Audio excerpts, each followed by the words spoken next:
Hello everybody and welcome back to the United Stand. It is Erik ten Hag's first press conference of the 24-25 season. Manchester United kick off at Old Trafford against Fulham tomorrow night, and Erik ten Hag has been talking before the game. Ligt and Mazraoui, are they set to start? They will be in the squad, says Erik ten Hag. Also, Erik ten Hag says that the squad and the team is not ready for tomorrow. Is that a concern? We'll talk about that as well. He talks about what Mazraoui will bring to the Manchester United squad, where we're at on signings, talking a little bit about the left-back situation. And, I mean, this isn't part of the press conference, but Fabrizio Romano has retweeted some very interesting stuff about Manuel Ugarte. Is that a deal that is looking more and more likely to get done very quickly? We'll talk about that as well. Erik ten Hag also talking about Shaw's injury, talking about the pre-season, talking about being more clinical. There's a lot to get into, but get all your comments in and let's get interactive and talk about Erik ten Hag's press conference. Guys, I'm not going to lie, I am absolutely buzzing for tomorrow. I'm buzzing. Last season, there was a lot of hard games to watch for Manchester United because very early doors, you know, we knew that Manchester United weren't going to have the best season. Tomorrow it's a clean slate. It's a clean slate. We've got some good signings in. Ineos are there. Erik ten Hag has got that contract extension. There's new coaches. I am optimistic. I'm even more optimistic because of how we played in the Community Shield. A lot of people say that it was a decimated City side. It was a pretty decimated United side as well, and we still held our own. And I thought we actually probably deserve to win the game. So there's a lot to be excited over, but it's a little bit concerning that Erik ten Hag says the team isn't ready. We'll look into that a little bit more in a second. But the breaking news, the news that is coming out, Erik ten Hag gets asked whether Ligt and Mazraoui will be in the squad tomorrow, and he said, yes, they will be in the squad, and Harry Maguire will be in the squad as well. So Maguire, Ligt and Mazraoui will all be in the squad tomorrow. But who will start? Who will start? Will Lisandro Martinez start at left back? Will Dalot start at left back? Will Mazraoui start at left back? That is the question. Honestly, if it was me, I think Ligt has to start. Has anyone seen the training video of him already being super vocal, by the way? It's like his first day in training, he's acting like, you know, like he's been there for years. Massive leader, being super vocal. Here's one for you, and I'm not getting carried away. It might be massive, massive red tinted glasses. But for me personally, I actually think Ligt could be in with a shout for signing of the season. Genuinely. £38 million is an absolute steal. Leader, we know how good he can be. Only 25 years old. Manchester United are in desperate need of a centre-back. I generally think he could help transform our defence alongside, I mean, with Euro as well, but Euro is currently injured. But I think Ligt, because of his pedigree and because of his experience, generally could be going under the radar as a potential sign of the season. I think that's how much of an impact he will have. Fingers crossed he doesn't get injured and he stays fit. That's all being kind of... You've got to kind of hope that he stays fit for that to come into fruition. But I generally think he's being underrated by a lot of opposition fans and also by a lot of the media as well. But Mazraoui will be really interesting. I think Ligt will start tomorrow. I think Mazraoui maybe. But the fact Ten Hag was straight away, yes, they will be in the squad. Really interesting to see if Ten Hag takes that plunge and starts them. My back four would be Mazraoui right back, would be Ligt right-sided centre-back, Martinez left-sided centre-back, and I'd play Dalot left-back. That's how I would go about it. I don't think Martinez is as comfortable as left-back as he is at left-sided centre-back. Let's get the best out of Lisandro Martinez. We know how crucial he can be at left-sided centre-back. If Mazraoui's fit and ready to go, let's get him straight in there. But instead of putting pressure on him to play left-back, put him in at right-back. We know how good Dalot can be at left-back as well. Let's get playing the way we want to play. Let's push up. Let's get the back four playing the way that we want us to play. Get Anana pushing on high as well. I'm excited to see it. But will Ten Hag do that, or will he not risk it? Will he not put that pressure on the first day of the season? That is a question for you guys. Get your comments in down below. Ligt must start at centre-back, says G Singh. I agree. Community Shield, all right, it's Community Shield. It's basically a glorified friendly. But Ligt is a left-sided centre-back and he's so important for us there. Let's get him at left-sided centre-back. And we've bought Mazraoui. He looks good. Erik ten Hag has been speaking about his qualities. If he's fit, let's get him in there. Marty1992 says, hey Beth, would love a Varane-style unveiling of Ugarte tomorrow night. Probably unrealistic though. Chris Rubio says, Poch as the USA coach. Thoughts? Really? I've not even seen that. Is that true? Is that true? Get in the comments down below if that's true. Wow, okay. I've not seen that. I've been too busy focused on United. Interesting move for him. I would have thought that Poch would stay in club football. Like, But let's see what he can do. I know the US keep growing in terms of the footballers they're producing. Let's see what he can do with that. But not really to do with Ten Hag's press conference, but it's interesting. I wouldn't have imagined Poch going for that job this early in his career, but let's see how he can do there. On Ugarte, there's been Fabrizio update on that in his repost. We'll talk about that afterwards, but just want to talk about the Erik ten Hag press conference as of now. Can you stand up for the United fans, says Angel Valdez. I need a stand-up desk at some point, following Goldsbridge's footsteps, but I'm not doing that quite yet. But Ten Hag has hinted at a selection headache for tomorrow. I've seen many people talking about what happens when Xerxes and Højlund are fit, who plays, what happens if we get Ugarte in with Casemiro, who plays there. I mean, we can't play Ahmad, Garnacho and Rashford, who's gonna go on the bench, and then what's going to happen with Sancho and Antony? What's going to happen with, Dalot and Mazraoui when Shaw's back fit? What's going to happen there? I see a lot of these questions. And I would say, first of all, injuries. Second of all, squad depth. To win consistently and to keep consistency throughout a season, you need squad depth. We saw how badly it hurt us last season that we didn't have squad depth. I mean, how many minutes did Evans play? How many minutes did Maguire play? How many minutes did Lindelof play? Evans literally admitted in an interview with the United Stand that he didn't think he would play as many minutes as he did last year. Obviously, he loves to play, but he didn't think he would be. Man United needs squad depth. I keep people saying, who's going to play Yoro or De Ligt when they're both fit? You need squad depth. I mean, look at Manchester City. They have Diaz, they have Akanji, they have Stones, they have Ake, they have Gardeval. They have multiple players who can play them positions, and they all get game time, and they all can play the way that Pep Guardiola wants them to play. It is about squad depth. That is why City are so good, because they can consistently field a team over the course of a season that is capable of playing the way Pep Guardiola wants to play and maintains the standard. That is what Manchester United need, especially considering all of the injury problems we have had. I mean, even though we've got Yoro and De Ligt in, even though we have Højlund and Xerxes as our striker options, even if we get Ugarte in, I still guarantee you there's going to be some point this season where, Evans will play, Maguire will play, we'll probably have to play Bruno false nine or Rashford up front, and, maybe McTominay will come into the midfield. There will be times because injuries will happen. I hope they don't, and I hope we can keep a consistent first team out there. But, this is football in 2024, going into 2025. There's so many games. There's a lot more injuries now than there used to be. You've got to have squad depth. And Erik ten Hag basically says that. He says, issues are there, but it's not about the players who are not available. It's about the players who are available. We have a good group. We can make a strong selection. We can put out a strong team, and we will do. Obviously, there is some players that aren't available, like Luke Shaw. That does make a bit of an impact, and he does speak a little bit about Luke Shaw's injury. He says, I think he will return in the short term and it won't take too long. We are looking forward, of course. Luke Shaw is a very important player to our team, so he's massive. Important, we want to get him back as soon as possible, but we can't force this process. I mean, Ten Hag basically echoing the thoughts of every Man United fan there, really. I mean, it is so... I just spoke about it on the show with Ricky. If you didn't watch that, make sure you go and watch that after the press conference reaction, because it was a great show with Ricky. Great to have him back. Really good insights. He really wants us to bring Ugarte in. But with Luke Shaw, me and Ricky are massive fans of him. I know there's people that aren't massive fans, but we're massive fans, and even we're frustrated now. Ten Hag will be frustrated.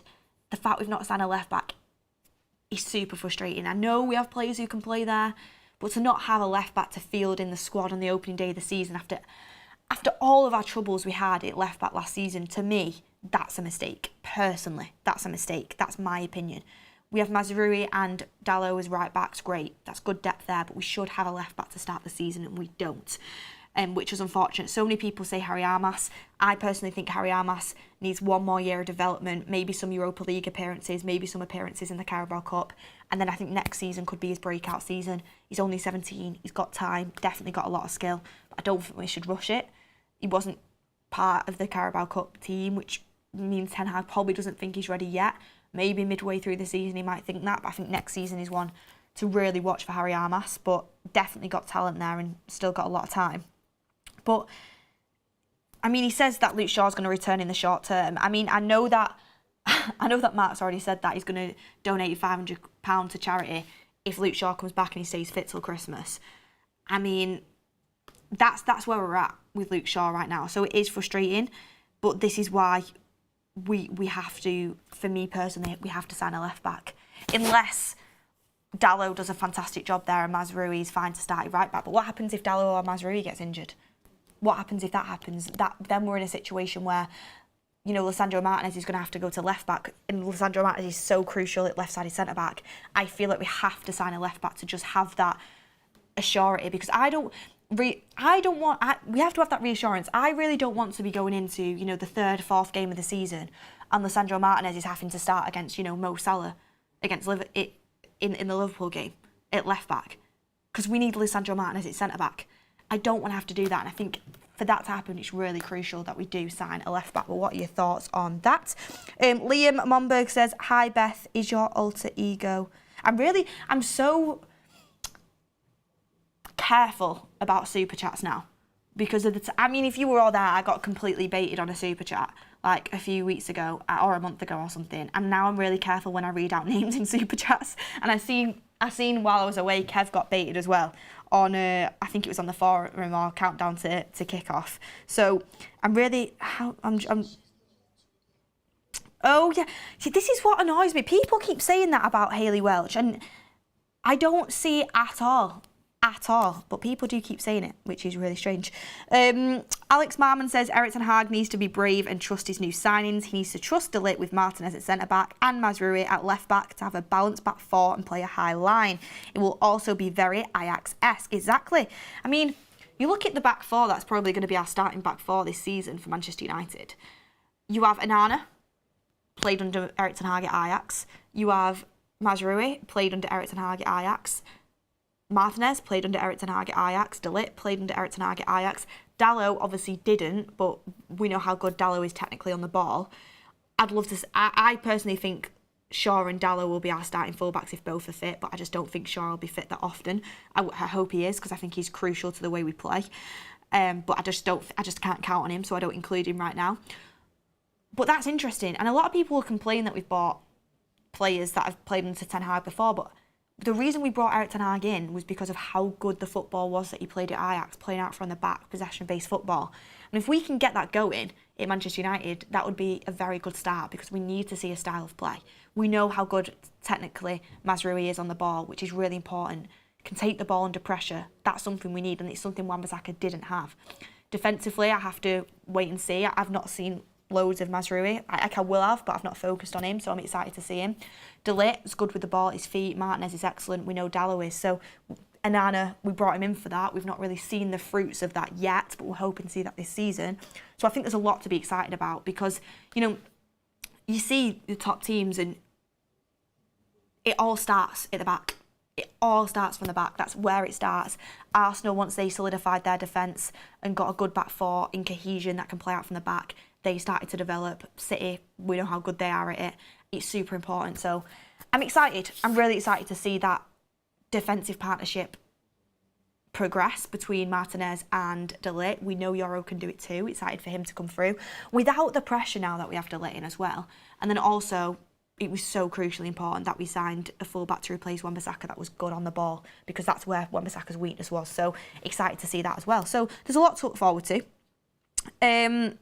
Do a few more super chats in a second. Just going to go through a few more Erik ten Hag quotes, because that's what we're here for, the press conference. But there's loads of super chats coming in that I'm really excited to read and fully discuss. And this is an interesting one, right? I know a lot of people won't like this answer, but Ten Hag got asked on if United are ready for the new season. And Ten Hag says, no, it's true. It's not the pre-season where you can have 5 or 6 weeks to work on the team. It's very complicated.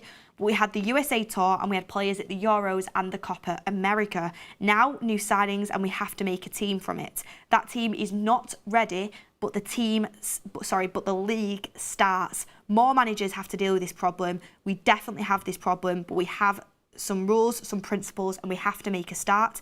We can't hide. We can't run away from it. We have to deal with it. So Erik ten Hag basically, if I say it concisely there, is getting asked if United are ready for the new season. And he says currently the team is not ready for the new season, but neither will a lot of teams be in the Premier League, and a lot of managers will have to deal with that because of the busy pre-season they had in terms of the European competitions and obviously the Copa America as well. I don't think it's great that the manager's coming out and already saying that the team isn't ready, and a lot of people see that as him making excuses.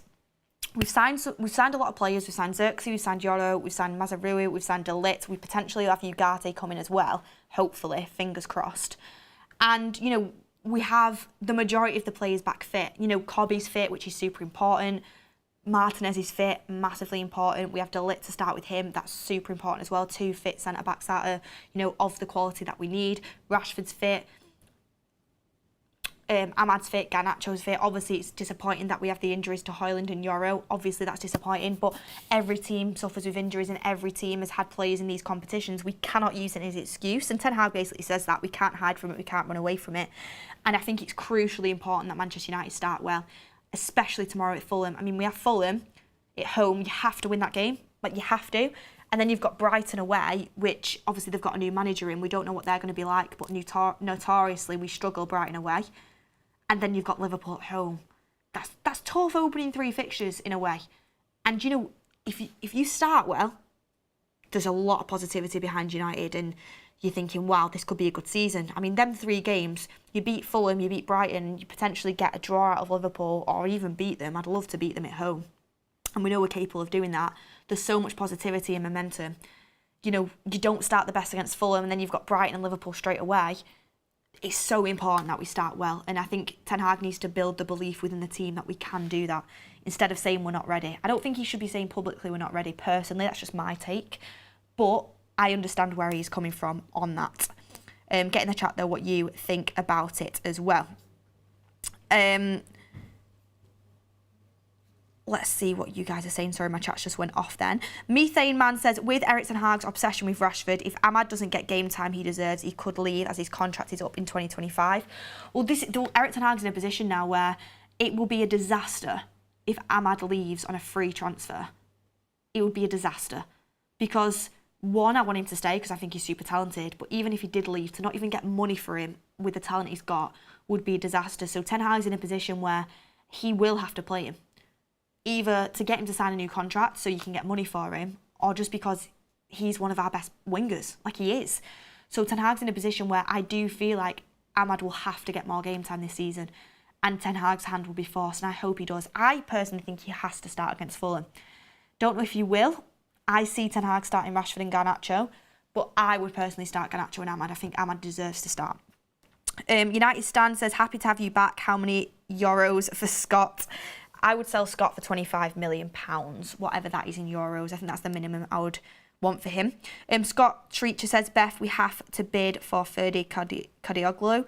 I think Brighton are going to get that deal over the line. I know he's been linked to United, but I've heard United can only get a left-back in on a free transfer or on a loan, which is a bit disappointing considering we've known for a long time that we've needed a left-back. Outdoor Adventure says, it's been a long time coming, but I finally made it to Manchester and I cannot wait for the match tomorrow. Have an absolute blast. I'm so sorry the weather's the way it is. The weather's horrendous in Manchester right now. I mean, coming back from sunny Florida to it absolutely lashing it down in Manchester was a bit of a reality check. But the game's on tomorrow. Nothing can bring you down. Hopefully the weather will be better tomorrow for you. And I hope it's a good opening day. There's been some really good opening days at Old Trafford in the past, so I hope tomorrow is another good one. Vivek Krishman says, really good question during the pre-seasons. Big up. Thank you very much. I appreciate that. It was a brilliant experience and it was great to bring you all the content. Liam Monberg says, oh no, I've done that one already. Thank you everyone for your super chats and your comments as well. And Einster says, do you think Manchester United will cash in on Lindelof to get a new left-footed centre-back? Do you think Altay Bayinde will get enough game time this season? Altay Bayinde knows he's a second-choice keeper. Ten Hag seems to stick with Onana through thick and thin. Maybe it's just because Onana was having a bit of a rough time. He wanted to stick with him last season in the cup games. Bayinde might get Europa League. He might get the League Cup. Who knows? But I suspect Ten Hag will stick with Onana. So don't know if he'll get too much game time. And I think Lindelof will go, yeah. I think it's important that he departs to bring some money in to potentially go for a left-back, personally. I'd go for a left-back over a left-sided centre-back currently.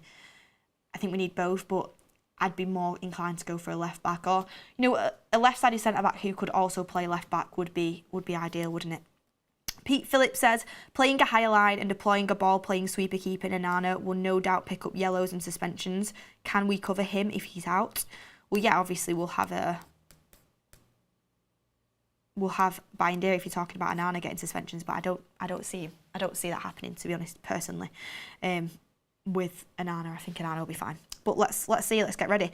Erik ten Hag also says, we are complete and we are now working together for 10 days and it will always take a while. There will be more teams who have this problem. He says, at the start of the season, you don't drop points, you work hard to make sure you are organised in and out of possession. It's crucial. I thought we did a really good job of that in the Community Shield against City. I was speaking to Ricky about this. Community Shield gave me a lot of hope. I didn't know what to expect. I didn't know City would dominate us. I didn't know how we'd look, but I thought we went toe-to-toe with City really well. I thought we created more chances. We just weren't clinical, and we really did hold our own. I know it wasn't a full City team, but it wasn't a full United team either. So that gave me a lot of faith that going into the new season, Ten Hag, has a plan of how we can go toe-to-toe with these teams, and I'm really excited to see how our team shape will be across the season, how it will adjust depending on the team that we're playing. And hopefully we can get more points out of the big six teams, which we have struggled with in the past, especially away from home. Our away form has to pick up, especially against the big six. And I think Ten Hag, end of last season, and now obviously in the Community Shield as well, he stumbled upon a method of how to get it right against the big six teams and in big games. Bruno false nine, you could see that a lot more, to be honest with you. So I'm excited to see that as well, because away from home, we need to start picking up more points. 100% we do. Ten Hag also says we are not on 100% form, but we have to go from game to game to improve and get higher performance levels in the team and in individual players. We will see how quick we can go with this process. Yep, 100%. I agree with him. Like, we have to keep improving, of course, you always have to. You're not going to be on 100% form on the first day of the season. I don't feel like many people are, especially off the back of Copa America and the Euros. But there's no excuses. We have to beat Fulham tomorrow. We have to. Ten Hag admits that United need to be more clinical. He says, we know that we create many chances, but it's about composure. To be more clinical in both boxes, it'll be the attention point in the coming weeks and months to improve. We need too many chances. I agree. We've created quite a few chances, and we did in that City game, but we weren't clinical. Last season, we weren't clinical. This has to improve. We've obviously brought Xerxes in to give us another option as a striker. Rashford missed 2 sitters in the game against City. I mean, many players miss chances, not just Rashford, but we do need to be more clinical. I'm hoping that is where Ruud van Nistelrooy comes in. Obviously, just was an unbelievable striker for Manchester United, one of the most clinical strikers, and I'm hoping he can deploy some of his knowledge onto the forwards that we have, and we can improve that side of our game. Because, I mean, did you see when Rashford missed that chance and it cut to Ruud van Nistelrooy's face in the City game? He'll be thinking, like, we need to do better, and we 100% do need to do better, and Erik ten Hag is absolutely right on that. We need to take a lot more chances, and we need to be more clinical. It's weird, though, because we missed so many sitters, but also last season, United scored so many bangers. Like, I swear we got goal of the month near enough every month. Like, we've scored some really good goals, but also we missed some sitters. So it's about, making sure we score the bangers as well, but make sure we get the basics right too. Rayan Azimi says, just from the last video, Napoli came in 10th, not even playing Europe. Come on, guys. You guys, the good guys. Yeah, exactly. I'm going to send that to Ricky. He should know because he watches a lot of the Italian league. Pete Phillips says, playing a higher line and deploying a ball, playing sweeper keeper. I've done that one. Thank you for your super chat. Pinelki says, Rashford doesn't deserve to start. I mean, it'll be interesting. The amount of people who think Rashford should start tomorrow, or whether it should be Garnacho, or whether it should be Ahmad. Would you start Garnacho and Rashford? Would you start Ahmad and Garnacho? Would you start Ahmad and Rashford? I'd be interested to know what percentage of the fan base thinks in which corner kind of tomorrow. But I have no doubts. I think Marcus Rashford will start. It's just whether Ahmad gets dropped or whether Rashford actually starts up front or not. Ten Hag also got asked on what Mazraoui will bring to Manchester United. Obviously a new signing who we're not sure is going to start tomorrow, but a lot of people are hoping does. He says, we are looking and we can sort problems over the left side. For instance, Ligt, Martinez and Diogo Dalot are capable of playing there. Mazraoui is an additional one who can fill the position as long as Luke Shaw and Tyrell Malacia aren't in the team. They are different, and I think it's quite beneficial. They are different, and I think it's quite difficult to put him under pressure, especially in English football, and that can be very beneficial. Basically saying how good he is at taking the ball under pressure and playing out from the back, and he is technically good on the ball. And I also think he's a fullback that's going to give them overlaps to the wingers, and he's going to contribute going forward. I think that's super important, and it's something that we did lack in Wan-Bissaka. Wan-Bissaka was a great one-on-one defender, but we lacked the technical side of the game from him, and that is what Mazraoui is going to give us. Tom Grant says, do you think Ruud van Nistelrooy spoke with Rashford after that sitter? I think he spoke to a lot of the team about how to improve their finishing. I mean, when I watched him open training, Ruud van Nistelrooy was very vocal to the players, and I think he's a big character who demands a lot of respect. So, yeah, I think he'll be speaking to the players every single day about how to improve their finishing and everything like that. Erik says Rashford and Garnacho will start ahead of Ahmad. That's what I think as well, but I don't think it's right. I think Ahmad has to start, but let's see. He'll definitely come off the bench if he doesn't start, Ahmad, and hopefully he can make an impact from there as well. Xavi says, is there a show at 8? There definitely will be. It's Callum says, Beth, thoughts on the last day bid for Branthwaite? I don't think we're going to go for Branthwaite at all. I don't think we've got enough money for that. We need a midfielder. I'd be buying a midfielder and a left back before I went there, as much as I rate Branthwaite. Ugarte is the one we should focus on. Jackie Boy says, Ruud looked like he was going to be rude to everyone after missing those sitters. He was fuming. You could see it in his eyes. Yeah, exactly. And it's important. You want your coaches to be fuming about that, because you've got to demand higher levels. You've got to demand higher standards, as Erik Ten Hag would say. What is interesting, which I'll just bring into the show now, and hopefully we'll have more information to talk about this on the 8 p.m. show as well. And what is interesting is Fabrizio Romano has retweeted his tweets from the 14th of August, and it is Manuel Ugarte insisting a lot for the Manchester United move, as Paris Saint-Germain and Manchester United are still talking. Jorge Mendes leading negotiations with PSG, open to selling Ugarte, and United still keen. United would need fee reduced or one more sale, or will go for a cheaper option. So Romano retweeting that. I mean, I think a lot rests on Ugarte. 1, are PSG going to bring the price down? 2, is McTominay actually going to go to Napoli? 3, what's happening with Eriksen and Lindelof? I think a lot rests on this signing, but I really hope we manage to get him in. I really do. Fingers crossed, because I think that'll round off the transfers really nicely. If we get Ugarte in and a left back, even if it is a left back that's on a free transfer or whatever, if we get Ugarte in and a left back, I'll be very, very happy. If we fail to do both them deals, I'll think we've dropped the ball a little bit, because I think it's so crucial we get a midfielder in and we get a left back. I know we've already signed quite a few players, but United are very behind and we had a lot to address.